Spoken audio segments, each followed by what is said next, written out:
we're going to tell you about some of our level 1, 2 and 3 childcare and health and social care courses.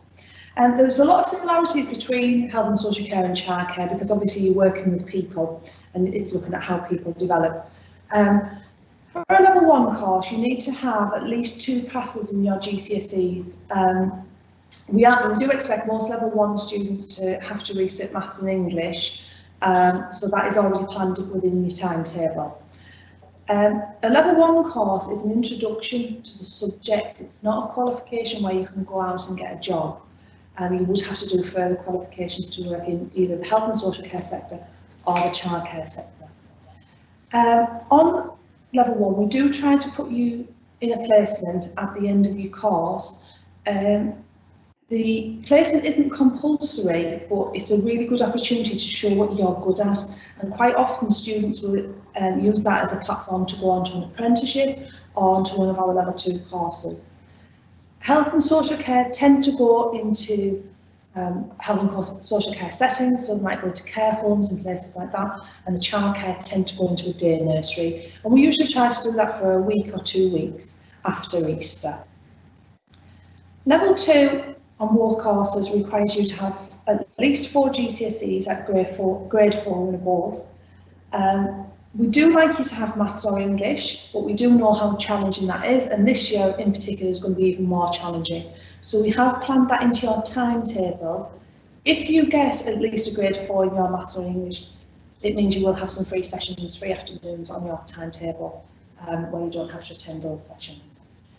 Level 2 does have a placement element of it on childcare, and it's a 2 days a week placement. That will not start this year until after Christmas. Usually we start that in November, but this year, because of the COVID restrictions, it'll start after Christmas. And like I say, it's 2 days a week in placement. You need to have a minimum of 180 hours, and that's a compulsory placement, compulsory element of your course.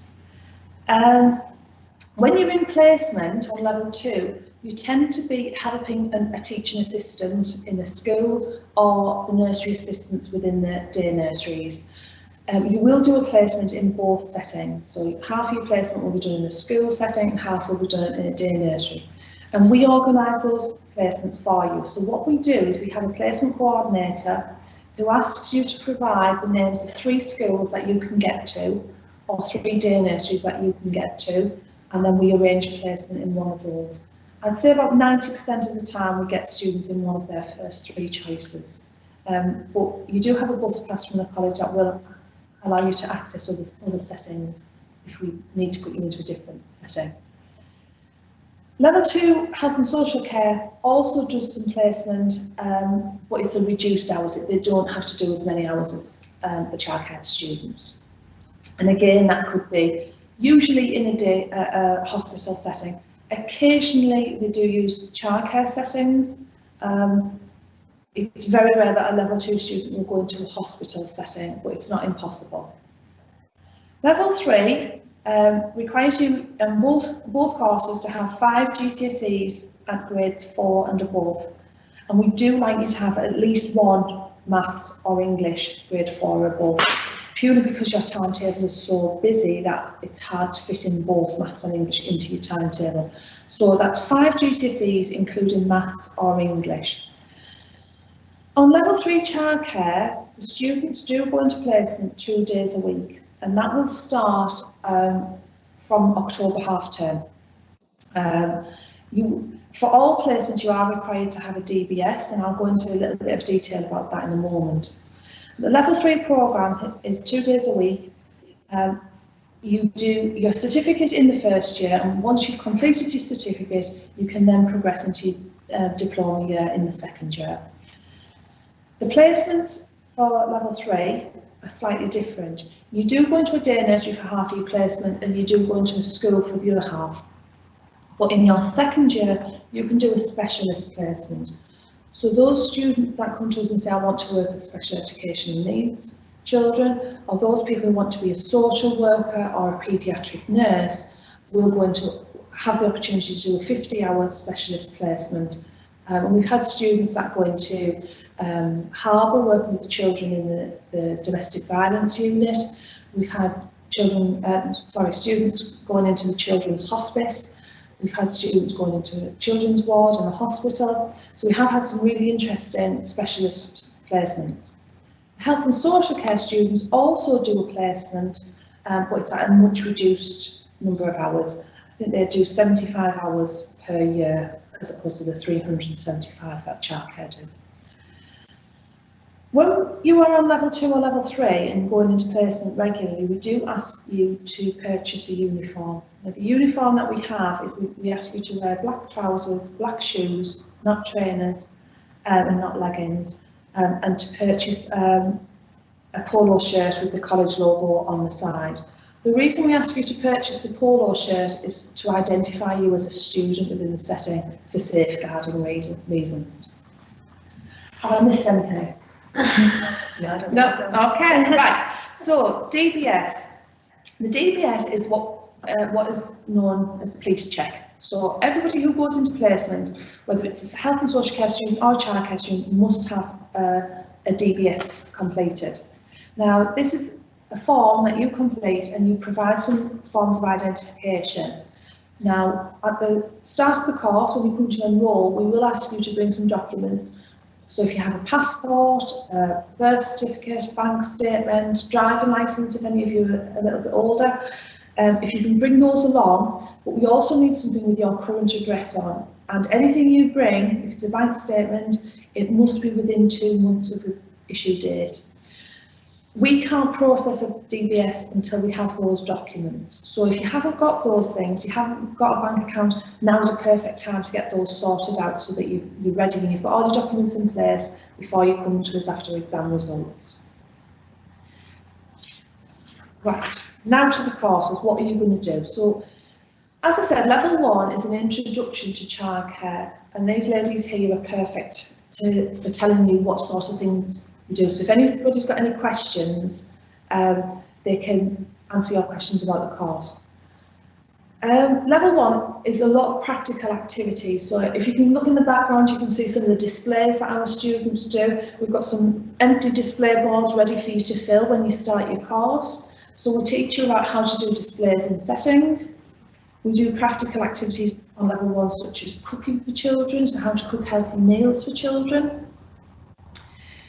But we also do some other modules that are common right throughout all the levels. So on both health and social care and childcare, we will teach you about health and safety.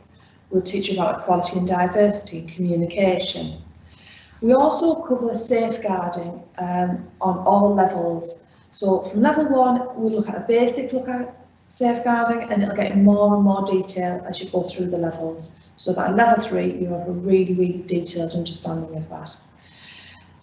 We do child development on childcare to help you to understand how a child progresses and how you can plan activities to help them to develop.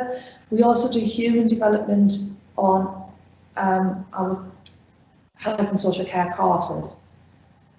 Other modules that we might cover are things like play and learning and child health. You are required to complete all of the units within your qualification to get your certificate. Now, on level 3, you will also do an exam, and it's called a controlled assessment. So it's a bit different to the exams you might have done at school. What happens is you come into the college, and on the first day you are given an assignment brief. So the assignment has a title that tells you exactly what you have to write about in that assignment. And then you have 20 hours to work in exam conditions, so there's no talking, we can't give you any help, you're just working on your own, but you can look at the internet, you can look at books to write that assignment. The assignment then gets sent away to the awarding body and they mark it. So it is an exam, but it's a bit different to having to revise for it.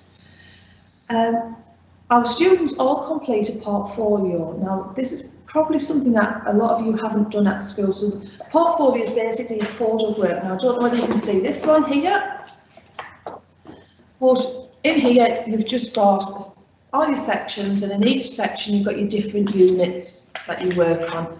So the portfolio will be made up of notes from your class, so what you've done in your classroom. So From the start of your course, we will be teaching you how to write good notes so that you can put in your portfolio. We'll also then give you some written work and written activities. We do expect you to do a little bit of work at home because we want you to put as much in your portfolio as you can. Right, I'm going to pass you over to our lovely ladies now who can tell you anything that I've missed telling you about. I can't think of anything really, just in lessons that were quite practical, like you said. We're doing things like activities that children would do in settings, so it might be playing with Play-Doh, it might be playing with shading form and kind of looking at shapes and looking at maths and things like that, and thinking of ways that children can learn to write the letters and kind of structure the name and things like that. Yes, it's quite hands-on, especially at level 1, and it's very hands-on. So we'll be doing those hands-on activities, and then thinking about how we could help children when we're actually in a setting, doing those activities with children. So we might be looking at playing with Play-Doh, for example. How could we help children learn through the senses, the 5 senses? How can we help them to learn through those 5 senses whilst playing with Play-Doh? And again, playing with Play-Doh, how can we improve our communication with young children and enable them to be able to communicate back with us effectively and get the best experience out of that activity? So through the hands-on activities, we'll be exploring in a real life situation how we can actually help children to learn and develop. So it's all hands-on, and then there will be like bits of writing as well to evaluate what we've done and to explore the best way to help children develop. So it's really exciting, and it'll be really fun and really hands-on. So you've got a lot to look forward to.